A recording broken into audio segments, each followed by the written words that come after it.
On today's Monday news and mailbag episode, the San Diego Padres are back to being losers. We're going to break down this sweep against the New York Mets from a different location if you're watching on the YouTube, and then also answering some of your comments and questions.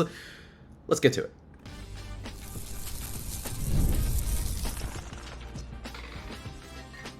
You are Locked On Padres, your daily San Diego Padres podcast. Part of the Locked On Podcast Network, your team every day.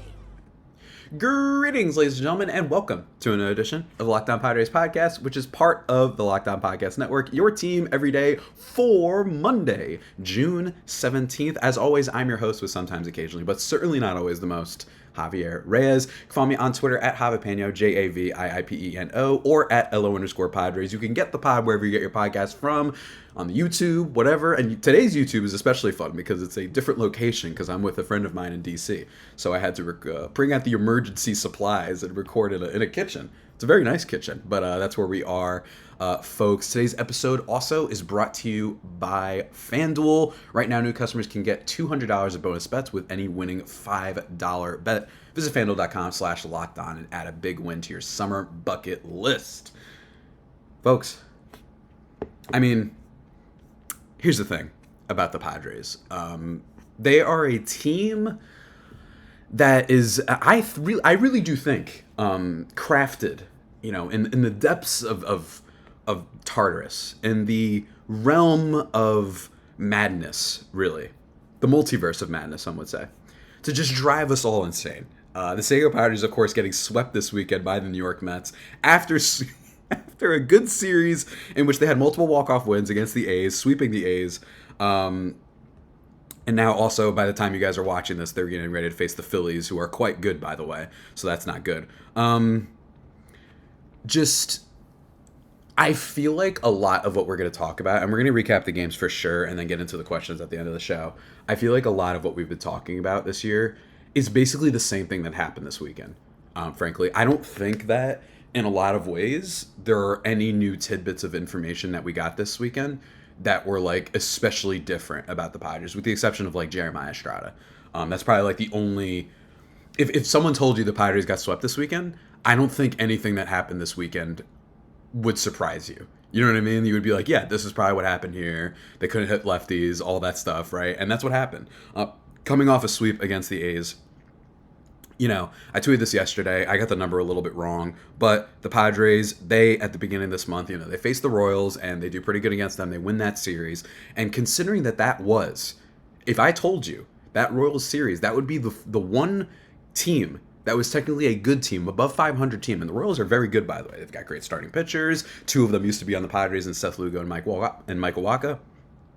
You would say, wow, we beat the Royals, and now we've got the Angels, Diamondbacks, A's, and Mets. And they went combined in those four series 5-8. And that's impressive. I just alluded to the A's getting a sweep against the A's. That's because every time the Padres play well, they get swept. It's not that they just lose 2 of 3, or they lose, let's say, against the D-backs, they split the series. They keep getting swept, which undoes everything. 2 steps forward, 2 steps backward. Now they are 37-38 on the season. It's actually kind of remarkable that they actually are in the playoff spot, but that's more of a reflection on the bad National League this year.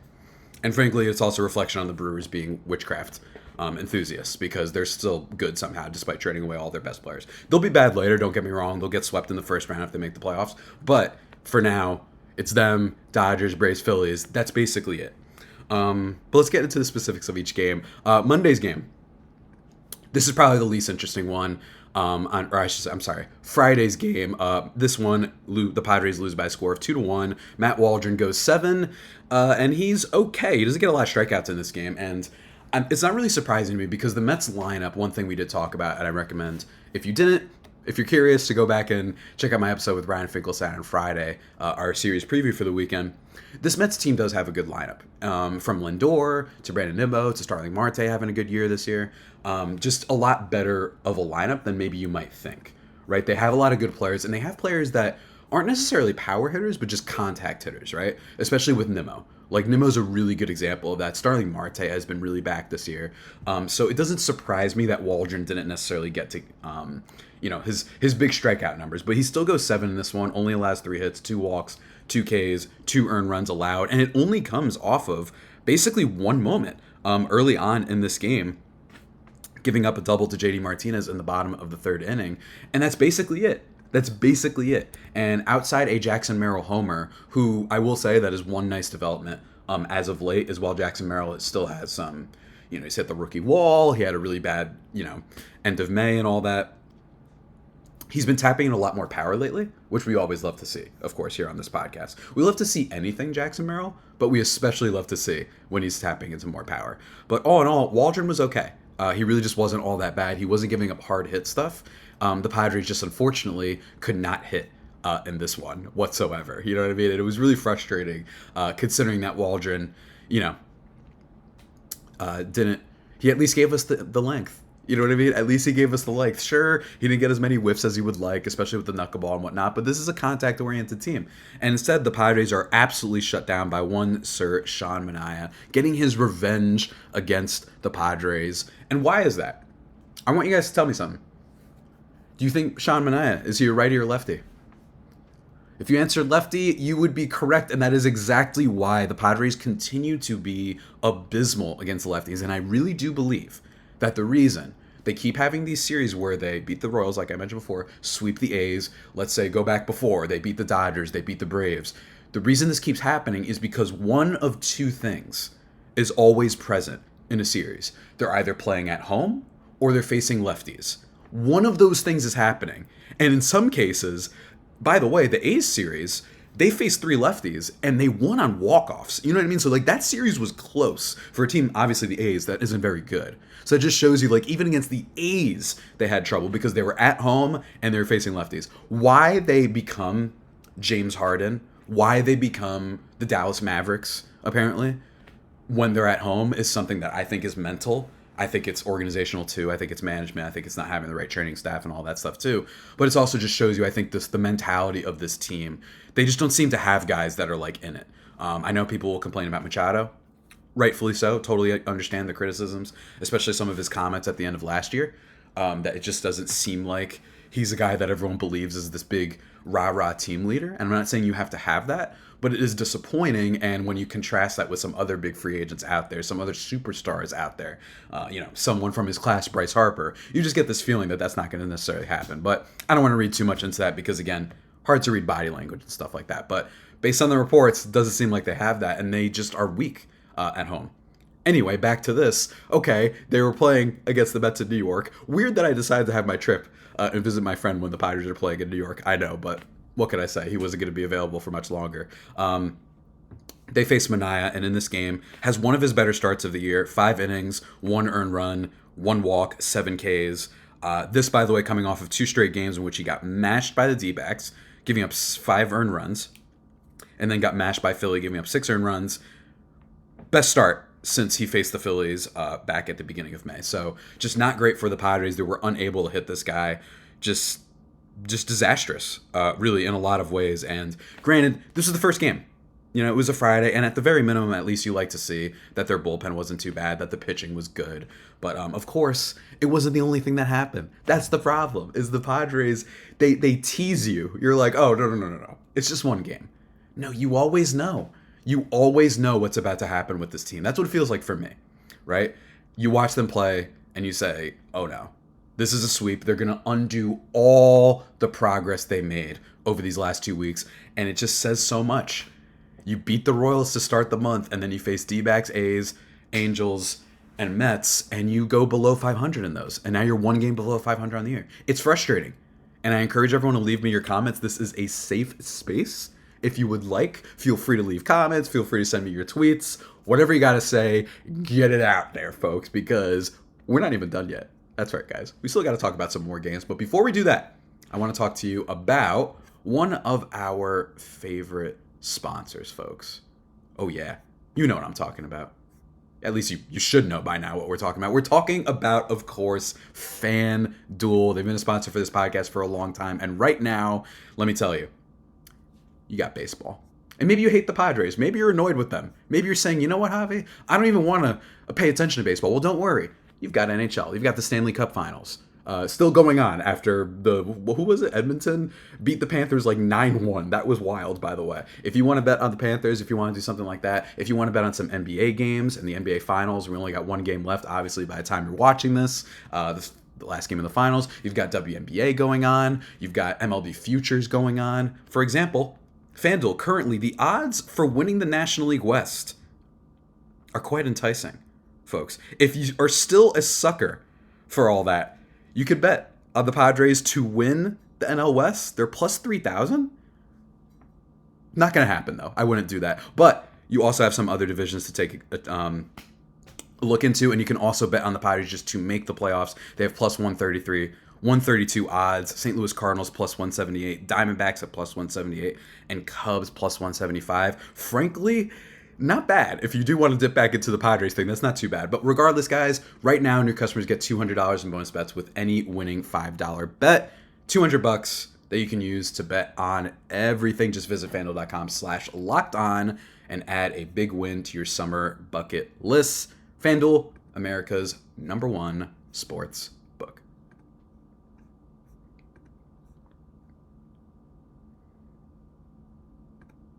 And just like that, we're back here, ladies and gentlemen, on Locked On Padres podcast, thriving and vibing, dare I say, in DC. But unlike the Padres, I actually had a good weekend, folks. But let's get into the next game of this series between the Padres and the Mets. And this one was 10 times worse, folks. I know. Don't worry. They find a way, folks. They find a way to get even worse after a really disappointing, just random pitchers duel, dare I say, on Friday. We get ourselves an Adam Mazur start that was really, really rough. And this was a game that just didn't go the Padres' way in basically every respect. Mazur gets beat up. 6 walks in this game. The Padres lose by a score of 5-1. Again, not scoring, right? Padres' offense, don't get me wrong, it has been better this year. I have credited them for not being as heinous with runners in scoring position, but they're just so bipolar with it. Maybe not use that word, but they have been very Jekyll and Mr. Hyde, where, don't get me wrong, they have had some good games. Like I just talked about the A's series, like they've been much better in high leverage situations this year. You've gotten some breakouts from, Jake Cronenworth has come through. Tatis has been amazing lately. And then you've got Jerickson Profar turning into a god. You've got Jackson Merrill just being a solid rookie. You've got plenty of things, Donovan Solano, Luis Ariz, but they also have these stinkers consecutively like this, scoring 2 runs across 2 games against 2 lefties that weren't very good. And it's even worse in this case. At least you want to chalk up Friday to being like, you know what? It was a revenge game. It was a revenge game for Sean Manaea. No, you can't do that for this game. Jose Quintana, who I talked about with Ryan Finkelstein on Friday. We'll get back to Adam Mazur in just a second, by the way. Coming into this game with a 5.29 ERA, just kills the Padres. 6 innings, 1 earned run, only 2 hits, 2 walks, 6 strikeouts. Again, the lefty issue. And this isn't even, they don't have to be good. If I'm a major league team and I'm facing the Padres, I'm doing my absolute best, if possible in any way, to move around the rotation to put lefties against this team.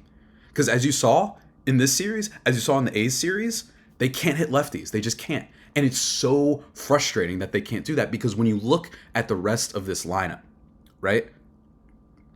When you look at the rest of this lineup, historically, with the exception of Jake Cronenworth and Luis Ariz, these are guys that actually have hit better against lefties in their career. Manny Machado, Fernando Tatis Jr., all these guys, they actually hit better against them. But this is not the case this year, and they can't hit lefties to save their lives. It's just really frustrating. Now, that might bring up one thing, because I just mentioned Ariz. So some of you might be thinking, well, if they had this lefty problem, then why'd they acquire Luis Ariz? Well, first of all, Luis Ariz has still been very good over his 38 games with the Padres. 348, 372, 402 slash line. Yes, he's not slugging. That's not surprising, but bottom line is he's been like a, high 700s OPS guy, low 800s OPS guy, maybe at max. A little bit of an overrated player in my opinion, just because the base running, no power, and bad defense. But even still, for this team, he's working, and he's still hitting 348. And bottom line, 372 on base percentage as a leadoff hitter is very, very good. He's going to put the ball in play. He's going to do that. But I don't think it was unreasonable for the Padres, if this was the calculus, to say, all right, we're adding this guy who can't hit lefties to this lineup. But even still, let's expect the guys that I just mentioned before to revert, because they've never done this. This is the sign of a bad team. This is the sign of a bad team, that you find new ways to be bad. Historically good, in terms of their careers against lefties, they're all bad against lefties all of a sudden. Not just good against them, better against lefties. And that's what they're doing this year. And in the case of Jackson Merrill, I know he's a rookie, but he's been like heinous against lefties. He's really struggling. So it's just super frustrating. And I just think it's not super unreasonable to suggest, all right, we'll get a rise. And I have to assume that these guys are going to get better. Don't assume anything with this team, folks. But in terms of the rest of this game, it was also just bad pitching from the Padres. Now, the offense stunk, obviously, and they should be ashamed. But in this game, Adam Mazur gets a start. He's rocking a 7.82 ERA so far to start with the Padres, whip of 2.05. I will say one thing with Mazur is while he did get some recognition and some awards last year, from what I had heard, it was a little bit of an easy league to pitch in. From what I understand, it just was a little bit, dare I say, fraudulent in some ways, but even still, he'd been very good this year, especially in Double-A. Been very bad so far to start this year. 3 2/3, 2 earned runs in this game. I'm not as worried about that. That's fine. But 6 walks against 4 strikeouts. That's the third time I believe that he's walked more than he struck out, and it's by a large margin. So while, yes, he did have that decent start against the Angels, as I told y'all, I didn't really care. Because while it does matter to get any sort of production at the back end guys of your rotation, it didn't tell me too much about Mazur because it was against the Angels, and still, he walked 4 against just 2 strikeouts. This game gets absolutely torched. To me, I think what we're seeing is that his secondary pitches haven't been too great so far, in my opinion. His four-seam fastball was on point, but didn't get any whiffs across any of his other pitches. Relied on his fastball a lot. 54% of his pitches were fastballs. Sliders were not working on anybody. Just didn't seem to do well, and he got hit hard. So I think that while he's got some decent control of his fastball, the secondary pitches aren't working to the point where it's throwing off hitters, so they're just kind of waiting on it, and they're just teeing off on it. And I think that's what you're seeing. Or they're just not swinging at his outside the zone stuff, of his slider, of his curveball. So they're just drawing walks in this case, the Mets. Again, that's a tough team for a rookie like him who is not necessarily a full strikeout guy, but trying to get you to swing and miss and play discipline stuff, as we've been talking about with the Mets. But even still, it was a really bad performance. But I'm not as mad with him as I am with the rest of the bullpen. Johnny Brito, he goes 2 1/3, gives up 1 earned run, so he's not too bad. Brito's just kind of there, as far as I'm concerned. He's just a guy that's there. You know, he's doing his thing, but not too much of it. But Enyel De Los Santos, he gives up a run while striking out too, but still. And Stephen Kolek, he gives up a run. If you're wondering why he's still on the team, Kolek should not be on this team still, but it's one of those things. It's a dumb fine print detail, dare I say, for lack of a better term. He's like a Rule 5 guy, and I don't believe they have any options for him, so they can't just send him down. And it's frustrating. It's frustrating that this is a guy who has a 5.68 ERA, 1.5 whip, and he's still on the team, right? For a team that allegedly is trying to be competitive. And I know that there's some details for why he can't, like I just alluded to, being a Rule 5 guy, but even still, it's just super frustrating. And the Padres bullpen, everyone gave up a run, in this game. But I'm still not even all that upset because you guys still dropped 1 run against one of the worst lefties in Major League Baseball.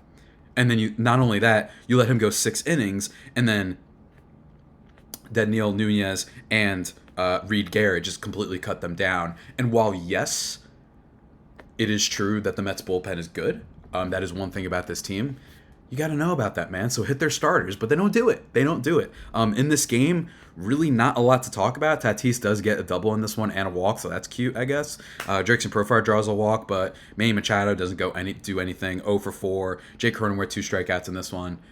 Bad offensive performance yet again. I really do think that you can tee up this whole weekend to just the Padres being the Padres, and 2, facing lefties. They just can't do it. And it's super stupid. But we're not done yet, folks. Because the last game was the most thrilling of all because they tease you. Oh, by the way, it is worth mentioning, though. Francisco Lindor makes an outrageously good defensive play in this game. Have to give him the credit for that. It's a ball hit into the outfield that he's able to run out, practically hit into the outfield. Like, that's how far off he gets. Goes over there, able to get the ball, and then flip it to second baseman. So, first and second opportunity, maybe that switches things up. But a great defensive play by Francisco Lindor. Very timely. And again, still Padres. The best comes out from players seemingly whenever they play this team. And that's not something that you feel like you notice unless you're a Padres fan or you're someone watching them every day or you're someone covering them every day like a psycho, like me. But last game of the series, guys, the Sunday game. You would think, I tweeted this, if you would think that, okay, they've been bad this weekend. They haven't scored. But you know what? I like our chances in this one because you know what? Tyler McGill, you know what's one thing that's different about him? He's a righty. Okay, all right, we're in business, and don't get me wrong, he's had a good season, but it's still Tyler McGill. We don't trust it, you know, we don't know how legit it is. And then we've got Dylan Cease on the mound. Well, as I tweeted, you're an idiot for thinking that, as the Padres get absolutely murked to start this game. Dylan Cease, worst start of the season, I think, for him, and I don't even think it's really close. The only thing that comes close is, I believe, the Atlanta start, when he went 4 innings, gave up 5. On 9 hits. But in this game, 3 2/3, 7 earned runs, 3 walks, 5 Ks. He's now got a high 3 ERA on the season. Still a low whip. I mentioned plate discipline. That's fine. But Cease gets absolutely teed off on in this inning. And it stinks because it starts off with Manny Machado getting an RBI to start off this game. While it was frustrating that they couldn't do any more damage in this one after... Manny Machado gets his RBI, Jackson Merrill does strike out, but whatever. It was a bad strikeout too. It was like 2 straight inside, sinkers that he just completely whiffed on. But still, Cease comes in, Francisco Lindor home run right off the bat to tie the game again. I don't know about y'all, but right when I saw that, I was like, oh, here we go. You strike first, you have a good start to the game against their best pitcher, immediately home run. But that's not it. Brandon Nimmo gets a single, JD Martinez draws a walk, and then Pete Alonso, first goddamn pitch, and I was with my friend. He was sitting like right over there. You guys can't see it, but I was like, oh no. Before the bat even started. Nukes one to left field. Yes, Pete Alonso's good, and then gives up a walk to Starling Marte right after that. Just absolutely dreadful. And yes, he gets some strikeouts against Mark Vientos and Luis Turns, and Jeff McNeil pops out. This is the bad side of Dylan Cease. And I've been saying for a while that it feels like he's been due for like a really good stretch. It hasn't come yet. It really hasn't. I thought it was going to happen against the Angels, so maybe something else is happening here that I'm not fully aware of. And yes, he was good against the A's, but even against the A's, he still did give up 8 hits. Against the Angels, he gave up 3 earned runs. So Cease has not been nearly all that automatic lately. And it just, once again, harkens back to this team's issue. They find ways. As soon as something else gets better, which is something else that I also tweeted yesterday, it's like they're not allowed. It just gets canceled out, right? And in this case, I don't think it was just 2 horrendous pitches. He gives up more runs after this. He gives up 3, right? He gives up 3 more runs. Francisco Lindor gets a sac fly. Harrison Bader, of all people, is getting a double in this game. JD Martinez, again, killing the Padres. Just really frustrating. Like, what is going on here? So what I mean by this, and I tweeted this yesterday, is no matter who is breaking out, the Padres will have a equally atrocious downfall of another player to cancel it out. Beginning of the season, you have Cease, right? He's balling. Absolutely balling. You have Darvish. He's balling. Well, guess what? Michael King, Jekyll and Mr. Hyde, he's getting torched. And then Joe Musgrove, he's not healthy, despite the fact that they shut him down at the end of last season. Coming into this year, not healthy, not doing well, gets obliterated, right? And Matt Waldron at the time, not good. Well, don't worry, okay? Well, guess what? Matt Waldron starts ascending. Well, guess what happens after that? You lose Darvish to the IL, you lose Musgrove to the IL, and then Cease starts to stink. No matter what happens, it's never just average. So if you guys are wondering why the Atlanta Braves have been good this year, or at least staying above water this year, they have been falling off as of late, I understand. But one of the reasons why they've still at least had a positive record at 38 and 31 is because despite all the injuries and that stuff, that's the other thing. Padres don't really, it's not like they've been ravaged by injuries. Even early on when they didn't have too many injuries, they still blow it, right? The Atlanta Braves, they're players that disappoint. They don't become anemic. They don't become just a possum, right? The way Manny Machado and Xander Bogaerts and this whole team has become against lefties. They're like average. Ozzie Albies, he's okay. Matt Olson, he's okay. Austin Riley, okay. They're not killing you. That's what the Padres do. They kill you. And we're going to talk about how they really killed themselves in this game because, oh lordy, was it bad. We got to talk about this in just a second, guys. But first, I want to talk to you about our friends over at Prize Picks. That's right, we've talked about them before, and let me tell you, man, they are fantastic. Because here's the thing about Prize Picks. First of all, Number one fantasy sports app with more than 5 million members. Most fun, exciting way to get on the action for your favorite sports and players. All you have to do is just pick more or less on 2 or more player stats for a shot to win up to 100 times your cash. With PrizePicks, you can turn $10 into $1,000 in a single game, and they've got all sorts of deals, right? If you're looking for promotions, PrizePicks has got you covered every week, from lowering select players' stat projections. So like maybe it'll be a 2-hit game that you have to bet on. Well, they might be like, oh, it's just 1 hit this game, stuff like that, right? Stat projections on Tuesdays, which increases your chance of getting a win, to getting your entry fees back if you have a losing lineup on Fridays. 5 million active members. They've got all sorts of deals that come in all the time. You got to check that out. They're really fantastic with that. And for example, they have injury insurance too. So like, for example, if back a month ago, if you had bet on Xander Bogaerts to get over his 2 hits, then that's okay because he had 2 or less plate appearances. So it won't count as a loss, basically. So that's good. That's good. So shouts to PrizePicks, keeping you safe in that regard from the injury bug guys. But go check it out. Injury insurance, plenty of deals. It's fantastic. Aaron Nola, You want to bet on him? You want to bet on the entire Phillies rotation to just get a bunch of strikeouts tonight? I might do it because I don't trust this Padres team whatsoever. I actually do think they'll get a game against the Phillies. I think they'll get a game. But anyway, download the app today and use code LOCKEDONMLB for a first deposit match up to $100. Pick more, pick less. It's that easy with PrizePicks.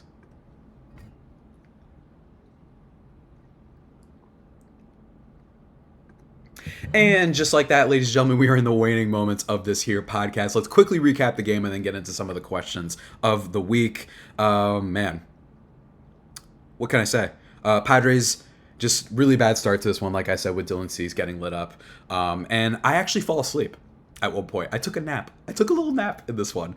And then I wake up and my friend's like, yo, Padres are back in it. And I was like, oh, do I have to go back to sleep? I don't. Tatis strikes out with runners on first and third. 4 strikeouts for him. Again, it's a fine thing. So our best player has his worst game in like what feels like a month, frankly. 4 strikeouts, 0 for 5 in this one. Jurickson Profar, he goes 2 for 4 with an RBI because he can't be stopped. Walk as well. Luis Arraez, 2 for 5 with a double. That's not bad. Manny Machado, 2 strikeouts in this game because, again, he just decides that something that he's never been atrocious at, which is striking out. He's decided to be a strikeout artist now. He does get an RBI in this game, I guess, so he's slightly forgiven. Jackson Merrill getting a walk and an RBI as well. Luis Campusano, 2 for 2 in this game with an RBI and a double and a walk. Might be showing some signs of some edits. One thing with Luis Campusano, it seems like his swing is just off, especially on low and outside pitches. Just throws his entire life force into his swing sometimes, and it just doesn't seem to amount to anything. But regardless, good game for him. But right after they claw their ways back, Jeremiah Estrada, 1 out. Gives up 4 runs. So if you had hope that maybe the Padres could have a little bit of a rally to save themselves, nope, don't worry. This team is never firing all cylinders.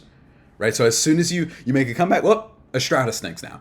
One of the best relievers in the National League this year, along with Robert Suarez. Yes, he's new, I get it, but he had a blow-up when this team desperately needs to try and make a comeback. It's not like he had this blow-up when we won 2 games in the series. Would it be frustrating? Yeah, of course, it's frustrating. But at least you won 2 games. No, it's that you're trying to salvage it, you're trying to put it together, you're trying to make a comeback, and then he single-handedly eliminates any potential for getting the comeback win. And that's where we are. That's where we are. It's sad. It's sad. Look, I'm not mad at Tatis for the strikeouts and whatnot. But still, if you're a theory in the throwing the pedal in a pond causes a reverberation, maybe if he gets an RBI there, maybe that doesn't happen. But just really, really rough. I don't want it to happen, but Preller, folks, I think he's going to blow up the damn farm. So let's get into some of the questions that have to do with AJ Preller and the farm. But first, I got a question from... Hold on, let me pull up my mailbag. Where is it? Where did I put my mailbag at? This is what happens when you record in DC. It's a little bit hard to keep tracks. Travis Myers messaged me saying, hey, Javi, longtime listener here. Question for the mailbag. If we win the series against the Mets... Oh, Travis, you sweet summer angel. Do you think that could put us into position to be more aggressive at the trade deadline? If so, who is most likely to be dealt on the roster? With Higgy starting to heat up and shine defensively, along with Campy's defensive troubles, I could see Campy being a trade piece, especially with Salas developing in the pipeline. I will say on the last part of your questioning, I just think that Salas is going to be a while. Just Baseball, a website that I write for, ranked him as their 18th prospect, and for me, he's been a little bit more peripheral so far. Great peripherals. The stuff looks good. He's strong. He's 18 years old. Like, for a catcher, especially to have all this hype, but I don't think he's this number one prospect in baseball type, and is going to be a little bit of a project, I think, more than people think. I don't think he's going to be ready yet. It's not like the numbers, not his potential, not his build, not what he can do, not the look of everything, but the literal numbers that he's producing, not quite there yet, at least in my opinion. He's still in high A. So I think that trading Luis Campusano, it could happen, but then you might be in the same position where, do you really want Higashioka to be a full-time? Higashioka is good as a backup catcher, in my opinion. But anyway, they did not win this series. But I still, to answer the first part of your question, I still think they're going to be aggressive, because here's the thing with sports guys. When you have a GM who knows he's fighting for his job, guess what they do? They're not going to care about the future. So I think that a Salas could actually get dealt. I really do. This is nothing against, let's say, Garrett Crochet. I have nothing against him. He's actually been pitching better, and I'm wondering if, like, he might be getting out of the Padres' price range, not just because he's been pitching better, but because other teams also need some starting pitchers. And a team like the Dodgers, the division rival, they just lost Yoshinobu Yamamoto and Mookie Betts, so they're going to be really aggressive at the deadline, I think, in order to get some players. So I don't know if they're going to be able to do that, but my thing, it has nothing against Crochet, because here's the thing. For the majority of the last 2 weeks, it's not like Padres starting pitching has been the reason they've been bad. Yes, we have the cease blow-ups and whatnot, but it's also that they just find ways the bullpen will explode randomly. It's like a bullpen you can't really trust. You know what I mean? They're middle of the pack, but you can't really trust them. So for me, I really don't want the Padres to give up like anything. I'd rather go for an Eric Feed at the deadline. Someone like that, someone who's not going to cost nearly as much, from the same team, the White Sox. I just don't want to overcommit. Same thing as last year. Remember last year the Padres were really bad, and at the trade deadline, they decided to basically just do what they do. It was like they acquired G-Man Choi, Garrett Cooper, Rich Hill, G-Man, and then one other player I can't remember right now. They kind of did that because, and Scott Barlow. They gave up barely anything. And they said, okay, look, we're bad, but all we need is a little bit, but this team has shown no inclination that a little bit will be what takes them over the hump. In my opinion, this team hasn't shown me any reason to trust them. So that's why I don't want to blow up the farm. I still think it could happen, because Preller might be managing for his job right now. But that's just my personal perspective. I do not want them to do that. I'd rather just do a low-end addition, because we don't even know if we're going to make the playoffs. Look how bad they are, guys. They can't beat the goddamn Mets. You know what I mean? So why do I want to overcommit to a roster that isn't trustworthy and, first and foremost, has a core that isn't very trustworthy? But anyway, that was a long-winded way of answering your question, Travis, but thank you so much for responding. You also messaged on YouTube saying your next figurine should be a Gear 5th Luffy, since we aren't going baseball theme. Yes, we're going to go and interchange. Pikachu's been the one as of late. There's nothing currently because I am in DC, like I said, but we're going to be, again, it's just going to be a bit to just have a different new figurine along with Tatis until I get a Padres one. And leave your comments, by the way, if you want to see, if you have a specific Padre that I should try and get as a bobblehead, but just let me know. Next question comes from longtime listener Rama Murdy. He says, first of all, just a comment for tomorrow's episode, please don't recap this weekend as it has been miserable. Well, what can I say? You can do what you got to do. But he says, actually, I do have a question for you. Based on what we have seen this month, is this Padres team capable of going on a sustained run to make the playoffs, or are they just a mediocre team? I think they lean a little bit more towards mediocre, because again, it's not like they've just been getting super unlucky. Let's say, they have a really bad runners in scoring position thing like last year. That actually would make you think a little bit like, well, if they just wake up, I mean, they have 7 superstars in their lineup. That shouldn't be too bad. This year, that hasn't been the problem. It's not like they have BABIP stuff. It's not like the weighted on base and expected weighted on base is super off on a lot of people. It's not like I'm super shocked that Darvish and Musgrove, especially the former, being hurt, right? So to me, they could go on a run. They could. They absolutely could. There's always going to be a team in baseball that in the second half, we don't know who it is, will get better. Last year it was the D-backs. Year before that was the Mariners. There's going to be a middling team that gets better. But for me, the Padres just seem hell-bent on not doing that. So I'm a little bit more towards they can't make a run, but I don't know, man. It's tough. It's tough because if they win this Phillies series, all of a sudden you're going to be like, okay, we're back in it. We're back in it, and then we get to face the Brewers for 4. Then you get the Nationals and Red Sox. Maybe they could do something there, but I don't trust them. I don't trust them. I just don't. But thank you for the question anyway, Robin Murray. Next one from my Australian homie, Yank Ong, says, is it insane for me to think that I still enjoy this team over last year? Not at all. We've been super negative on this podcast today, but that is true. This team is better.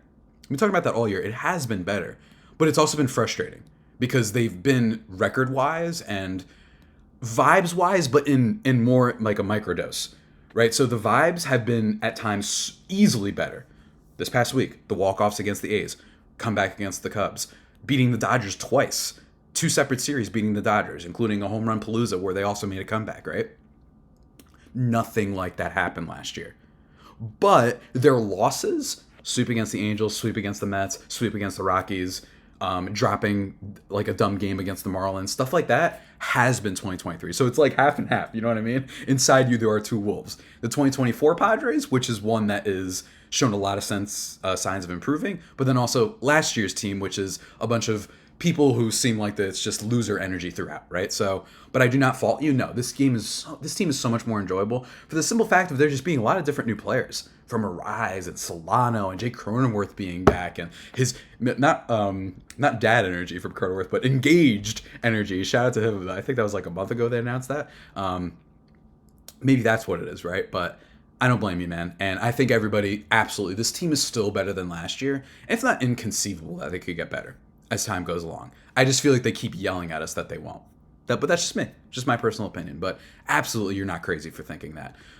Next question comes from my guy Kaz. Do you think, in the long run, getting swept by these bad teams will hurt us later in the season? And can we get a Philadelphia Phillies versus Padres prediction? And love the pod, still faithful to Padres no matter what. Go Padres. Thank you, Kaz. First of all, Kaz is a really big positive messenger guy. So thank you, my man. Really appreciate it. Absolutely appreciate it. Phillies series, I think they get one. I really do. I think that they get one against this team. I do. I just think that they got to win at some point. And I don't think the Phillies are untouchable. And also, I don't know, but it is in Philly, and that's going to be a tough place to play. I don't know, folks. I think they get one, and I think they get one on like Wednesday afternoon when most people aren't paying attention necessarily. I think they can do it. At times, they've played up against the Dodgers, so why can't they play up against the Phillies? I think they get one, but that's it. That's just me. Are these sweeps going to affect them? Yeah.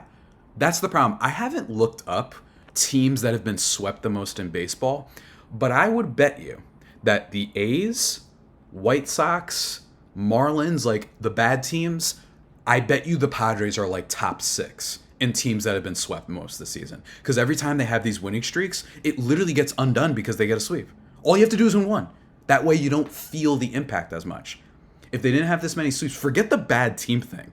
I don't care. Forget that it was the Angels and the Rockies and the Mets and then all those teams, the Angels. Forget that. Just getting swept in general has been undoing all the strides that they've been making forward. So that's what's super frustrating about them. But yeah, it's absolutely going to hurt them. The only thing saving the Padres right now is the fact that there aren't other teams that have been showing any signs of breaking through either. Personally, it's giving a little bit of a 2021 vibe for me right now. What I mean by that is the Cardinals in 2021 basically were like, oh, you guys don't want to make the playoffs? Okay, I guess we will. That's the vibe right now. The Cardinals are one of the teams that are in the hunt as well at this very moment. I'm looking at it right now in terms of the wild card standings. The Padres have the 3rd one, Cardinals have the 2nd, and then the Washington Nationals. How bad would that be? Oh, it's so going to happen, isn't it? The Washington Nationals, who we gave all of our prospects for their best superstar talent player, and then decide to extend every single player except him, and now have lost him to the Yankees where he's ascended to being God status and one of their like patron saints over there. For them to lose a playoff spot to the Nationals this year, that would be poetic, and it makes me think it's going to happen. It really does. D-backs, something's telling me this is just a little bit of a lost year for them. Same thing for the Giants. Reds, too young. Pirates, they're the Pirates. Cubs, I think, are just bad. I would not be surprised. And if the Nationals make it over the Padres, if A.J. Preller is not fired, that's insane. Like, he needs to be. If the Nationals with, like, Jesse Winker and Lane Thomas are able to be a better offense than Tatis and Cronin and all that stuff, then it's just proof, guys, it's not players. Or I'm sorry, it's not players in a vacuum. It's management. You don't have this many stars acquired, and consistently you're like, okay, maybe we'll finish above 500. That's crazy. That's not how this works. You make these trades for stars to be able to be much better. And instead, you got teams like the Guardians who lose Shane Bieber for the year and lose Tristan McKenzie just to being stinky. And it doesn't matter, right? It doesn't matter. They just have Stephen Kwan turning into a better version of Luis Ariz, for example. It's rough, folks. It's rough. Last little comment that I got was from @Nico P195. I'm actually thinking we should trade players and prospects. Nothing in the top 4 when it comes to prospects. Yeah, I guess you could. I would love if the Padres were, not love, but I would be very understandable if they were like, let's just reset, you know? Like, let's just trade, like Ha-Seong Kim. Let's trade around. Maybe they're crazy and they just want to blow it up. Maybe get some prospects back. I could see that. Yeah, man. I'd love if they didn't trade anything out of the top 4, but I just don't think it matters. I think Preller's managing for his job. So I think they will. I really do. I think a guy like Lesko could be gone. I think a guy like DeVries could be gone because where exactly are they going to put him at the moment? It stinks, but it's what they got to do. It's what they got to do. I hate it, guys. I hate it. I think all 4. I think Lesko, Snelling, Salas, DeVries, all should be untouchable. And Merrill too, by the way. I don't think they're crazy enough to trade Merrill because he's literally succeeding at the major league level right now. That would be unbelievable if they did that. Because it's not like they have another center fielder right now to take the spot from him. So Merrill, I think, is also untouchable. I don't think he's going anywhere. That'd be insane. So I'm not worried about that. But folks, this has been a mostly negative episode of the Locked On Padres podcast. Of course, the only pod that may be better than the Padres themselves. Sorry for the late upload and sorry for the weird surroundings. It's been a wild weekend, but we'll be back to a regular posting schedule tomorrow. And hopefully we survive this Phillies series somewhat. Just maybe a couple cuts and bruises, but no, amputations. Nothing crazy, hopefully. And hopefully we just get out of this series alive. Crazier things have happened, though. Crazier things have happened. But until next time, stay safe and, of course, stay faithful, my Friar Faithful homies. Take care.